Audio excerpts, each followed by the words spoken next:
I'm Mari Wines with E3 Realty, and I have a special guest with me here today, Ryan Evanson, our broker of record. Well, thank you for having me. It's been a little while. Glad to be back. So happy he's here. We are here to bring you the monthly market update. So for Contra Costa County, the month of June, there were just over 1,100 sales, which is lower than we've seen in previous months.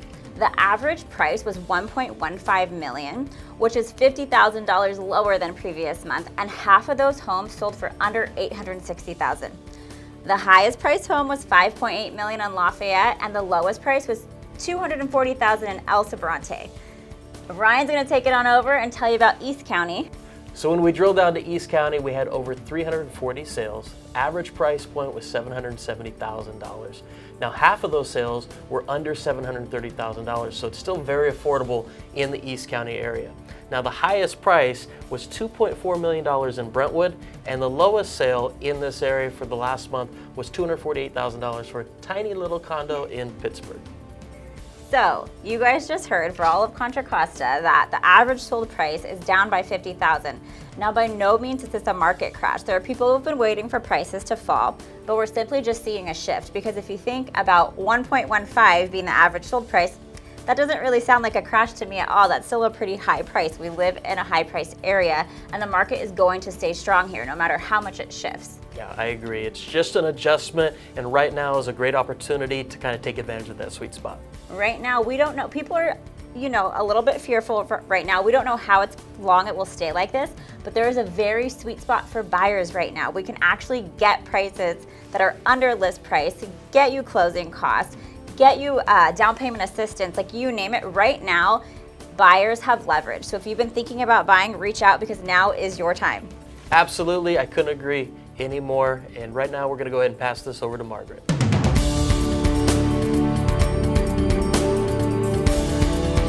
Hi everyone, welcome back to the Lending Rundown. Today we are going to talk about what's happening with interest rates.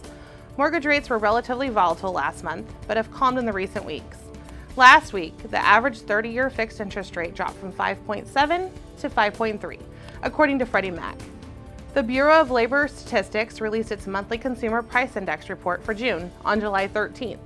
This report is a closely watched gauge of inflation. Pricing immediately after the announcement was worse as markets reacted to the stronger than expected inflation report. The reaction of the inflation data was swift and severe, but after the dust settled, it's nothing like we saw last month. So just how bad was the data? Well, year over year, it was 9.1% versus the 8.8 expected, and higher than the 8.6 we saw in June's report. The monthly was 1.3% versus the projected 1.1. And the core data, stripping out food and energy costs, was 0.7% instead of 0.6. For those that like the numbers, there you go. What do higher rates mean for the housing market? When mortgage rates go up, home buyers' buying power goes down, as more of the anticipated housing budget has to go towards paying interest. However, that doesn't mean that home prices will fail. In fact, they're expected to rise even more this year, just at a slower pace than what we've seen the last couple years. Even with fewer buyers in the market, those who can afford to buy will still be competing over historically low inventory. When there are more buyers than there are homes available, home prices go up. So while conditions may loosen up a bit during the higher rates, we aren't likely to see a significant drop in prices. That's it, everyone, from the Lending Desk this week. Now to Chris for the community update.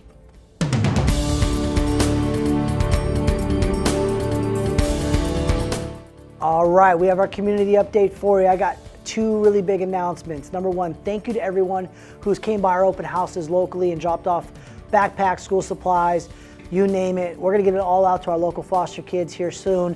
Thank you so much. If you ever wanna help out any of our open houses, you could drop off any school supplies at any time and we'll get it out to our local foster kids. Or you could go to our office at 2157 Country Hills Road, Suite 206 in Antioch. Drop it off to us and we'll be more than happy to get it out. Thank you for everyone who's already helped us. That being said, one of my favorite fun events that we do with Ticket to Dream is the Back to School Summer Bash. You wanna know why? Because we get to see 150 families come in and we get to see smiles on their face. We give out books, cotton candy, shoes, backpacks full of supplies, provide a lunch.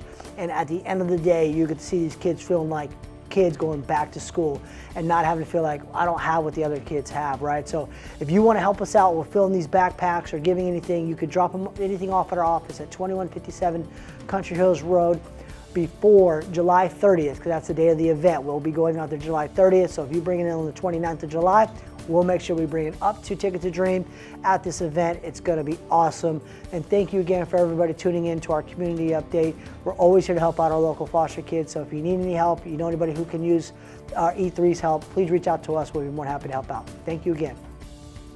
Back to the studio.